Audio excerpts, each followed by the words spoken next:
This episode of Wheat Pete's Word is brought to you by Miravis Neo from Syngenta. You can trust Miravis Neo to protect your corn against diseases like gibberella ear rot and tar spot.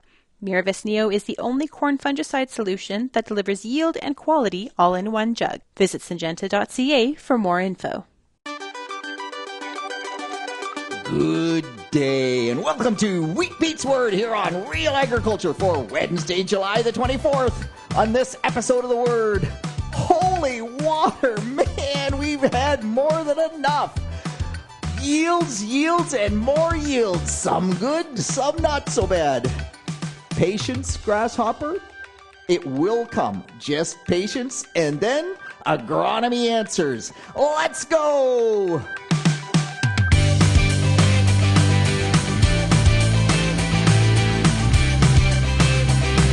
Yes, crazy water. So Paul emailing me saying in his career, it is the worst ever waterlogging in farmers' fields in 30 years. So it's not, Paul, it's not as long a career as Johnson has had, but that's quite a few years.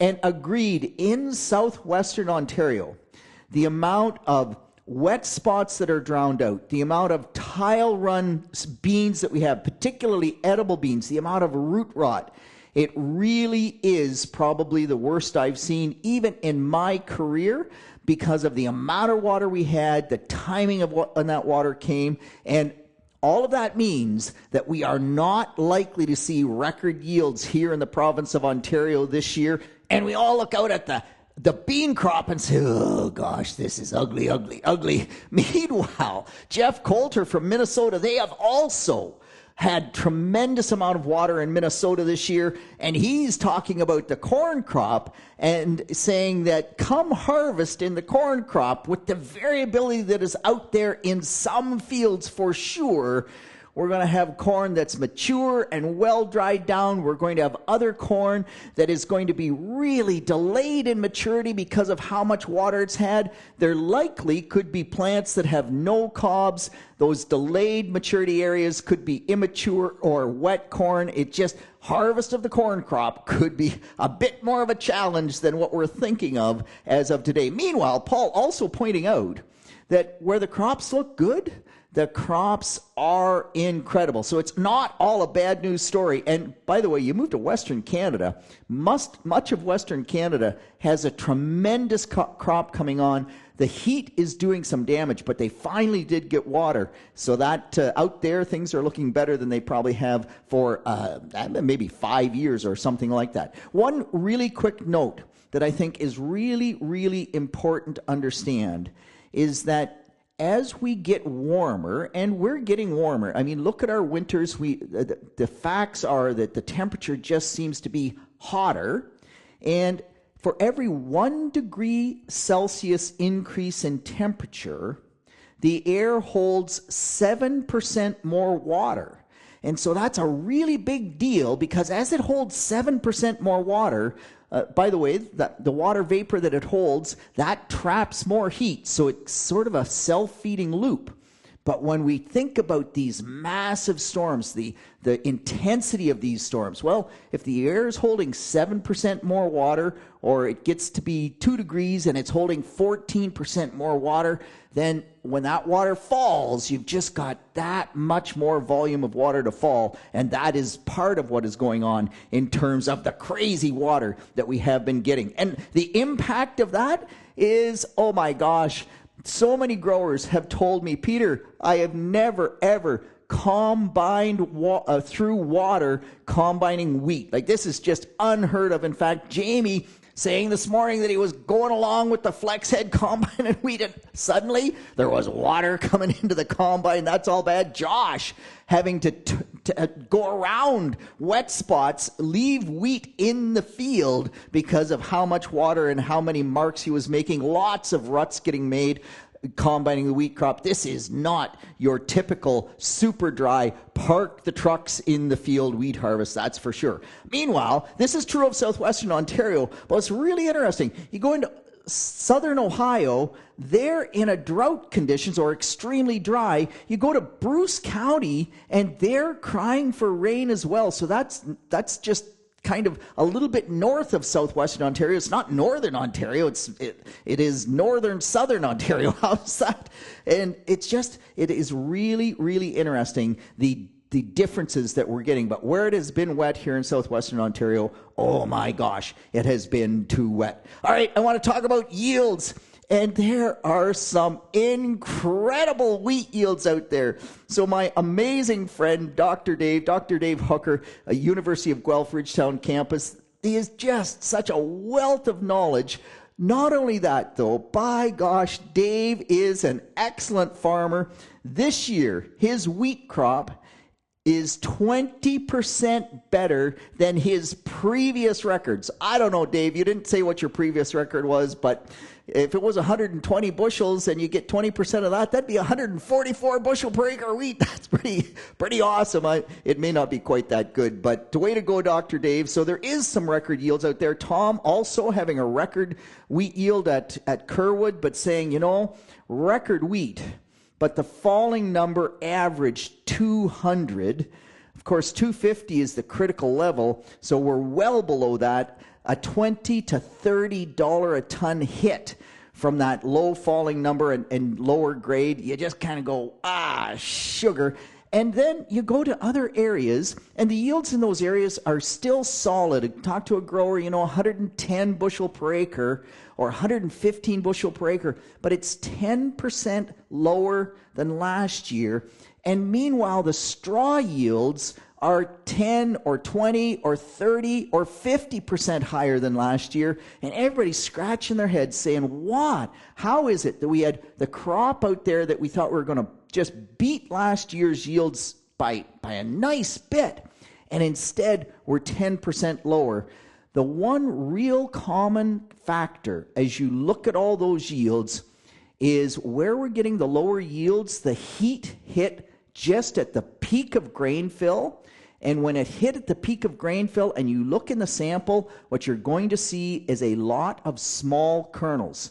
And those small kernels are that 10% lower yield that we're taking in those areas. So really quite an interesting thing. The upside is that so far, the crop has had low dawn. Zhang tweeting out a picture from the Elora Research Station, the performance trial there, harvesting, and the fusarium there, it's unsprayed, but oh my gosh, it looked like it was 90% fusarium. It looked like 1996 revisited. It was just horrible. But that is one of the few samples that I've seen harvested, and we know we had fusarium there. There's lots of places with fusarium damaged kernels in the sample, but there seems to be very low dawn levels even with the fusarium in the wheat crop, and that is a huge win, no question about it. Hey, it's not just wheat, by the way, that has had amazing yields. This winter canola crop is just blow your mind good. From 70 to 85 bushel per acre canola. You do the math on that. That is pretty doggone incredible. I am sure there's going to be more winter canola in the province of Ontario if we can grow yields like that. It is just absolutely outstanding, no question there. Okay, I want to move on, and I want to say, yes, patience, grasshopper, patience. So just a super session on Monday night with the agronomists, Scott Gillespie, an agronomist from Alberta, and Inderjot Chalal from the University of Guelph Ridgetown campus, and they were talking about soil health. And of course, Inderjot's data, and Dr. Laura Van Oord is the head of that program, and they've been doing it now since 2008, or 2007 actually, 2007. And I asked, so how long before using cover crops actually showed in terms of soil health benefits where you saw something significant like better nitrogen cycling, better organic matter, some things that were actually tangible and really interesting? In 8 years, from 2007 to 2015, because at Ridgetown they are in a vegetable crop rotation, they grew cover crops for a significant part of the summer, not like growing cereal rye after soybeans when you plant the cereal rye on the 15th of October, but for a significant time. They grew cover crops 6 times out of 8 years, And it took that 6 times through the cycle over 8 years. And in 2015 was the first time that they actually saw a benefit. And you just go, wowzers. So for those of us using cover crops in a cash crop rotation where realistically it's 1 year in 3 after the wheat crop, if we have to do that 6 times, that's an 18-year time frame before we're going to see significant benefits. So can they exist? Will they exist? I think the answer is absolutely. I think our timeline of expectations is just a little bit unrealistic. Hey, and so on that note, if you're like Johnson, you missed the opportunity to put double crop soybeans in because, gosh, if one thing has worked this year, it is the growers that managed to get double crop, whatever, black beans, soybeans, some kind of crop planted after the winter barley, after the winter canola, after the winter wheat. We've had so much moisture that they're just looking incredible. But for those of us that missed that window, get that cover crop planted. And more, I really think we should plant the cover crop early, take advantage of all the solar radiation we can in August, and then if it's getting too big, because we do worry about cover crops getting too big, if it's getting too big, we either harvest it for forage, that's benefit number one, or target number one. If we can find a use for that, that's the best thing we can do. If not, I think we just do weed control, take the cover crop out, and leave the residue there until next spring, handle it that way so that we get maximum growth out of that cover crop, but we can't let it get to the point where we end up with residue issues. So that is definitely a balance. But get that cover crop planted. Hey, they also talked about organic matter. I think this is really interesting. And there's no doubt, we had a bit of fun, or at least I poked a bit of fun about this. You mean like the organic matter is the holy grail of agriculture. More organic matter. Yes, good. Go for more. Scott Gillespie saying, no, we have some soils that I think he said were 36% organic matter. And they are just about impossible to farm. So you can get too much organic matter.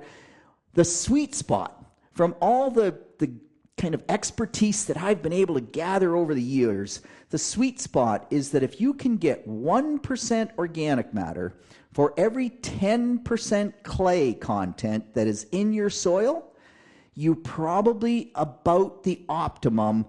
More than that doesn't add a lot. Less than that, and you probably want to get to that. But if you can get to that 1% organic matter for every 10% clay content, I think you're in pretty good shape from that standpoint. Okay, I want to move on. I'm going to talk about agronomy. So first up, we will link in the post the value of straw video that Bern and I did. I think we've got some really great information in there when it comes to the value from an organic matter standpoint, from a nutrient standpoint. I'm not going to cover that here. I've covered that a few times, but if you get a chance, watch that video. I think that's cool. The value of fungicides in the Ontario Cereal Crop Committee trials at Ridgetown campus, a 17 bushel per acre yield gain to using fungicides in the wheat crop this year over not using fungicides in the wheat crop this year. And by the way, Ridgetown, for whatever reason, that particular trial did not get much stripe rust. So this is not a stripe rust response. They did get late leaf rust, very bad late leaf rust, but 17 bushels, I'm expecting it might be even higher where we had bad stripe rust. So big response to fungicides in wheat this year. Talking about wheat varieties, I'm getting so many questions about wheat varieties. Man, send your plot results. We hope that the Cereal Crop Committee trials will be out by mid-August. That's the target right now, and we'll have a much better answer then. We do know, and I talked about this already, that some of the newer varieties, we're finding some holes in them. R64 with low falling number and also with low test weight. Some growers, not an issue, but where you're getting hit, yep, it does have a genetic tendency for those for those impacts. Mind you, it is a very high yield variety, so I'm not trying to knock that variety. It's just we are finding those holes in the varieties this year. Swoop, awesome yield, kind of falls over every once in a while. So every variety has its strengths and weaknesses, but in order to sort out the best, I need those wheat variety results, get them in, and not just that. So Gerard, thank you so much. Gerard from Bruce County sending in his MAP trial, his phosphorus on wheat trial from this spring. Remember, we talked about that, and in terms of the phosphorus uptake, that it's kind of a straight line right through to maturity. And would there be a benefit to some phosphorus in the spring?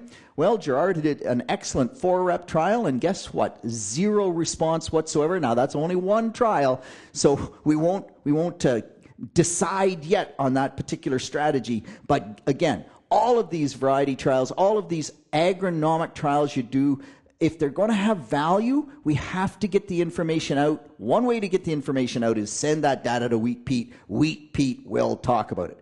All right, I want to move on. John saying, okay, can you look at this sample of wheat? What's going on? So we are seeing lots of black point, but we are also seeing lots of smudge in wheat samples. The difference, black point is the germ end, alternaria in the germ end. Smudge is alternaria at the brush end, or the end away from the germ. And it's a difference in when the wheat actually had the moisture. If you get the moisture at the time that kernel is just done developing, you can get black point. If it happens later than that, we often get that blackening on the brush end. Either way, the outcome is about the same. If you have enough of it, it does get downgraded because it will discolor the flower. The flower, instead of looking nice and white, it takes on this grayish appearance, and nobody likes a gray flower, that's for sure. Hey, and this one, here's an alert. Warren out in eastern Ontario along the St. Lawrence River saying, sending me a picture actually, soybean aphid populations through the roof. But it's a very small area, and Warren said that the population doubles every concession you went north of the river. I'm not out there, but if you were in eastern Ontario, it's often a soybean aphid hotspot. For goodness sakes, get out and scout. If you are over threshold, then get out there and control, because I think you, in eastern Ontario, you have a pretty solid soybean crop coming. You don't want soybean aphids to wipe you out. Okay. Andy saying, Peter, I have tile-run soys. Now, Andy is up in Bruce County. This is tile-run soybeans from a little bit too much moisture early in the going, but from there on, they have been dry. So he's looking at tile-run soybeans, and he's saying, man, it's excess water early, but not excess water now. They have good roots on them, but they're still yellow and off color. Is there anything I can do in that particular situation? And the answer is, from horse data, put on 100 pounds of dry ammonium sulfate. You will need a little bit of rain to work that in. But the foliar products, it's really tough for any of the foliar products to get enough into the plant to give it the boost you're looking for. Do some test strips, by the way, Andy. This is not a slam dunk, but we wonder, and horse data would suggest that if you put on 100 pounds of ammonium sulfate, that the sulfur, if you're lacking nodulation, the sulfur will help with nodulation, and the nitrogen will give it that little boost, get it some added growth, a bit more canopy closure until those nodules can kick in. So that would be the suggestion there. Hey, Woody, some pollination issues in corn. So this is really interesting. Woody planted corn extremely early, and the pollination is very, very poor. So is it a situation, because remember, corn is an obligate outcrosser. It can't pollinate itself. It's wind-blown pollen. Woody's corn tasseled before everyone else's, and the tassels seem to almost shed pollen before they came out of the whorl. And Woody says they're very wimpy-looking tassels. Well, believe it or not, one of the ways we increased corn yields was to make the tassels smaller on the corn plant, because why put all the resources into building 1,000 times as much pollen as we need if we have 10 times the amount of pollen that we need? That's lots. So that was a conscious decision. Smaller tassels, in this case, smaller tassels started releasing early, pollination's impacted. Get out there and have a look, but just a really interesting situation. And Thomas from Finland saying, hey Peter, what about yield loss in wheat that sits out in the field? Like, does it respire and does it lose a lot of yield from respiration? And the answer, Thomas, is the amount you lose from respiration is really small unless it starts to germinate. If it starts to germinate, then absolutely the embryo is respiring, it's wanting to grow, so then you can lose some from respiration. But in Finland, where Thomas comes from, they talk about losing 1% yield per week. And the question was, where does that come from? Well, it really comes from other things than respiration. It's head shatter. It may be lodging, but it's also things like bird damage, rodent damage. You think, what are you talking about, Johnson? Rodent damage, like mice and rats? And the answer is yes, mice and rats, particularly mice. If you've never lifted up your header in a wheat field in the morning and seen 5 or 6 mice run out from underneath the header, I don't know, you've never combined wheat, because there's just lots of rodents in the field, and they are feeding on something. If they're in a wheat field, they are chopping straws down, they are feeding on the wheat kernels, and so to lose 1% a week is actually quite plausible. But it's nothing to do with respiration. It's all to do with other things. Hey, last but not least, and I am long, but I do want to cover this because James asked, what about establishing a hay crop after the cereal harvest? So is alfalfa, 90% alfalfa, 10% Timothy? And his question was, what do I do? Tillage, herbicide? What's the strategy? The strategy is actually pretty simple. As soon as the cereal crop comes off, light tillage. You do light tillage to stimulate germination of that cereal crop. 10 days later, you take it out with glyphosate. You will also kill any weeds that are there. And 1 day later, because you don't need to take long, it's pretty easy to kill wheat with glyphosate or any of the cereal crops with glyphosate. 1 day later, you plant your forage. If you can, you plant your forage with a drill, because that just gives you better seed placement. You place it 1/4 to 1/2 inch in the ground, and if possible, you put a band of 50 pounds of MAP right under the seed to boost the seed. James asked about manure. I'm out on manure, and I'll tell you why. We put manure on, we stimulate all the weeds to compete with the alfalfa. If we can get the MAP to boost the alfalfa, because very weak seedling, not boost the weeds, man, that's the way we're going to give the alfalfa the competitive advantage. Save the manure for next year or for a different spot. And then this fall, once that alfalfa is established into September, we're going to pound the potash to it, because alfalfa needs potash in order to have good winter survival. And with that, oh my gosh, I am so far over time. That's it. That's all on behalf of the team here at Real Agriculture. This is Wheat Pete with the word for Wednesday, July the 24th. Hope to see you at Compaction Day up at Emo this Friday if you happen to live in that area. Keep the plot results, the questions coming, and I will talk to you again next week. One of these weeks I will get shorter. Talk to you then. Thank you for downloading this episode of Wheat Pete's Word, brought to you by Miravis Neo from Syngenta. You can trust Miravis Neo to protect your corn against diseases like gibberella ear rot and tar spot. Miravis Neo is the only corn fungicide solution that delivers yield and quality all in one jug. Visit syngenta.ca for more info.